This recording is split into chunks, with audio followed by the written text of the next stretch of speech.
So there's this very ratio that is very common with Emeka Okonkwo Imani. We know him with this very ratio every year, I think around his birthday. And everyone in Nigeria who comes online every once in a while, even if you are very occasional with social media or the space, you definitely can identify Emeka Okonkwo with this. Every year he shares cars, SUVs, to show, appreciation, the loyal staff. In a recent video circulating online where, Emeka Okonkwo shared 30 cars to his staff. The reason why I'm making this video is because of a single comment I saw somewhere. Some person said something. He said, if you're helping somebody, keep the camera at home. There's that one quote like that people quote, leave the camera at home, to prove that you're a nice person, you're a kind person. Now, that is the point of this very video. You see, in a world like this, you possibly can't have anybody blame you for what you are doing online, because we literally live online. People are actually missing the psychological, smart thing in this. We are actually living in a very dangerous society, not in poverty, not just corruption, not just, that we are hungry. We are actually suffering from something, amnesia, especially market amnesia. There's a loss of memory in the society that is making a lot of people forget, very easily.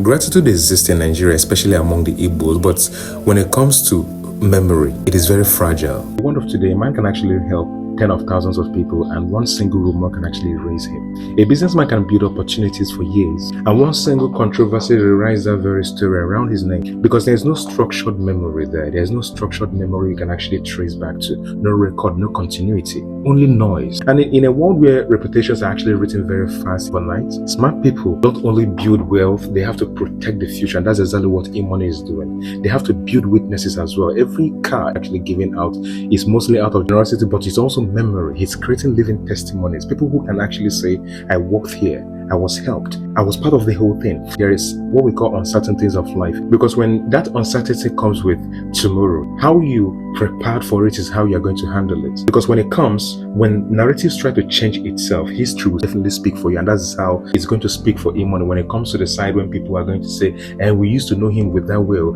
people will be forced to ask that very question. Who are these very people he gives cars to then? That one has actually settled a part of any story hanging around his name. That's smartness. Reputation without memory is usually fragile. And this is not just about celebrities. This is the same psychology we used in powering most of our platforms. Number one is Kaki.ng. This is the same psychology we use, because many people think that fraud is the problem of Nigeria. No, fraud is just the symptom. The biggest disease is amnesia, the market amnesia. Fraud only survives because markets forget it. The bad actors in the industry seem untouchable because there is no memory that traces them. The only thing that seems that it traces them is the identity. There is no behavioral character. They rebrand easily, reset, move to locations, change company names, start again, all over. There is no memory. Holds them responsible by the virtue of their character, because there's no permanent behavioral memory tied to their identity. And that realization is exactly what led my team and I to start building the infrastructure we called moat. Already in Nigeria, we have the problem of we don't know who is who. The trust problem has been there. We have a system where in the real estate industry, where a developer can actually cut corners, today disappear and reappear tomorrow in another estate with a name totally different from character, because there's no memory tracking his behavior. This is why moat tracks patterns and is governed by the law of time and alignment, because 6 months of truth tells a louder story than 1 day of marketing. So when people laugh at the generosity of people like Imani, calling it show off, sometimes don't really understand the strategy. Buying 30 cars and sharing 30 cars might look expensive today, but the day the reputation is tested, those memories will just line up and be worth 100,000 times more. Just give it time.